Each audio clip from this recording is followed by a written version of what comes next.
حضرت امام مہدی رضی اللہ عنہ کا ظہور۔ قیامت سے پہلے ایک زمانہ ایسا بھی آئے گا کہ دنیا میں کفر پھیل جائے گا، زمین ظلم اور سرکشی سے بھر جائیں گی، اسلام حرمین شریف کی طرف سمٹ جائے گا، اولیاء و ابدال وہاں ہجرت کر جائیں گے۔ پھر سیدنا فاطمہ زہرا رضی اللہ عنہ کی اولاد سے ایک شخص پیدا ہوگا جو زمین کو عدل و انصاف سے بھر دے گا۔ یہی تمام روئے زمین پر حکومت کرنے والے 5ویں بادشاہ ہوں گے جنہیں حضرت امام مہدی کہا جاتا ہے۔ رسول صلی اللہ علیہ وسلم نے فرمایا، دنیا ختم نہ ہوگی حتیٰ کہ عرب کا بادشاہ ایک شخص بنے گا جو مجھ سے یا میرے گھر والوں سے ہے، اس کا نام میرے نام کے موافق اور اس کے باپ کا نام میرے والد کے موافق کے نام سے ہوگا، اور زمین کو عدل و انصاف سے بھر دے گا جیسے وہ ظلم و زیادتیوں سے بھری تھی۔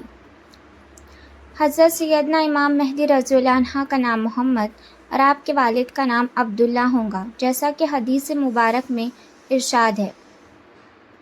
اس حدیث پاک سے یہ بات واضح ہوتی ہے کہ حضرت امام مہدی ابھی پیدا نہیں ہوئے بلکہ پیدا ہوں گے، نیز ان کے والد کا نام عبداللہ ہوگا۔ امام مہدی والد کی طرف سے حسنی سید ہوں گے، والدہ کی طرف سے حسینی۔ حضرت امام رضی اللہ عنہ اخلاق، آداب اور عادات میں ہمارے پیارے نبی صلی اللہ علیہ وسلم کی طرح ہوں گے، مگر شکل و صورت میں پوری مشابہت نہیں ہوگی۔ حضور صلی اللہ علیہ وسلم نے ایک حدیث سے پاک میں ارشاد فرمایا، مہدی مجھ سے ہے، چوڑی پیشانی والے، اونچی ناک والے، 7 سال سلطنت فرمائیں گے۔ ماہ رمضان میں ابدال کعبہ شریف کے طواف میں مشغول ہوں گے۔ اولیاء حضرت مہدی رضی اللہ عنہ تعالیٰ کو پہچان کر ان سے بیعت کی درخواست کریں گے۔ آپ رضی اللہ تعالیٰ عنہ انکار فرما دیں گے۔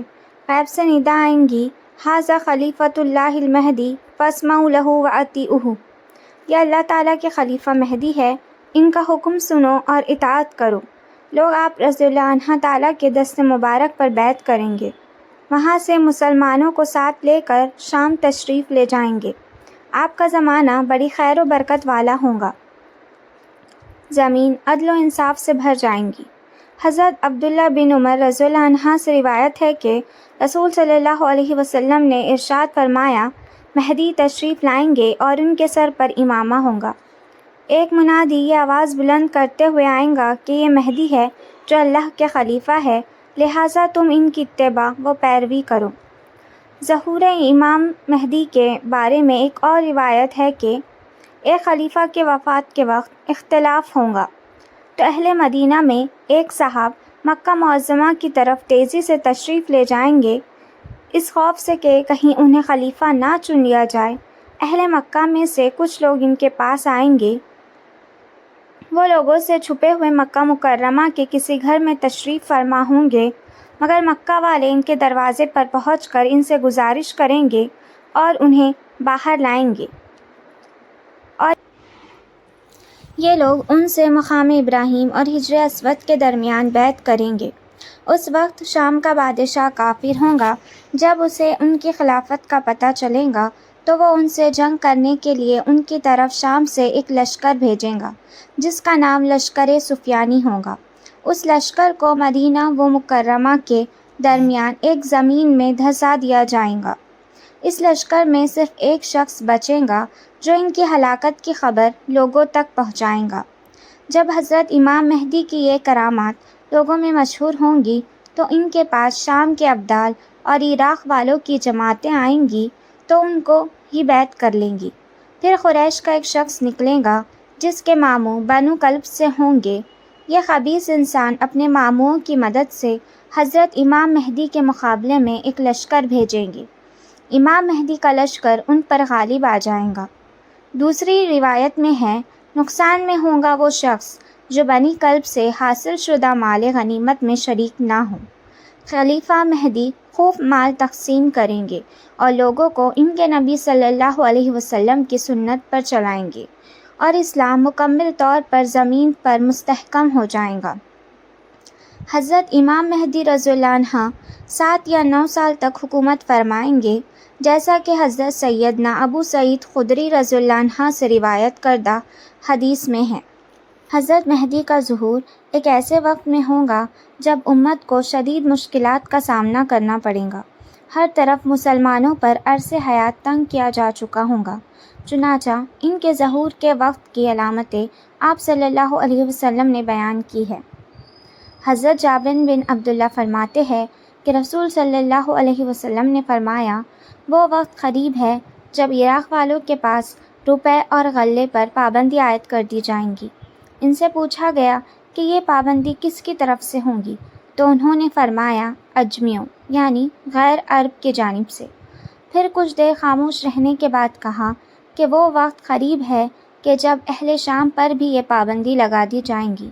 پوچھا گیا کہ یہ رکاوٹ کس کی جانب سے ہوں گی، فرمایا اہل روم یعنی مغرب والوں کی جانب سے۔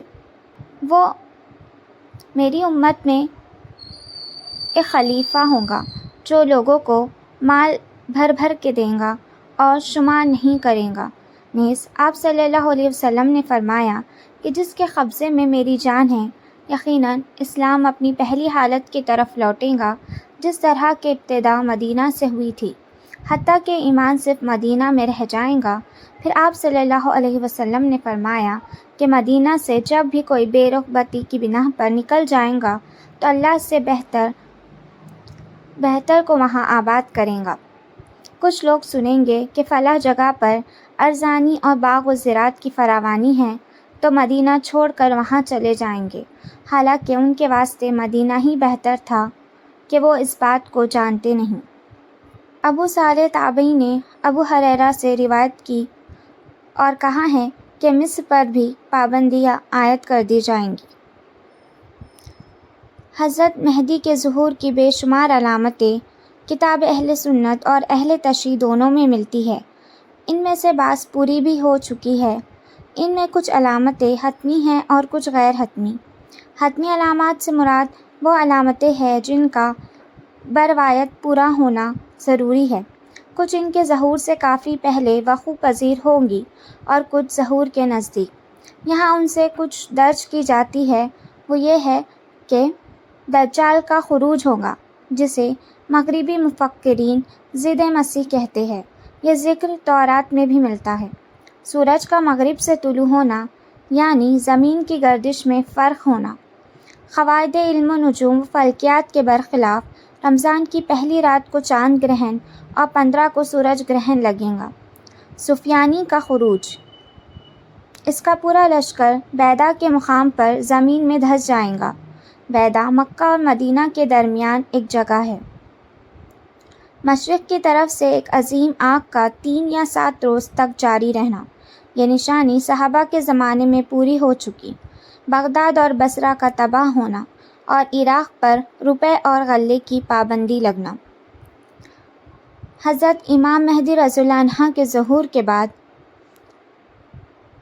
لوگ رکن و مقام ابراہیم کے درمیان بیعت کریں گے۔ عیسیٰ علیہ السلام کا ظہور ہوگا اور وہ حضرت مہدی کے پیچھے نماز پڑھیں گے۔ دجال کا قتل ہوگا اور بیت المقدس فتح ہوگا۔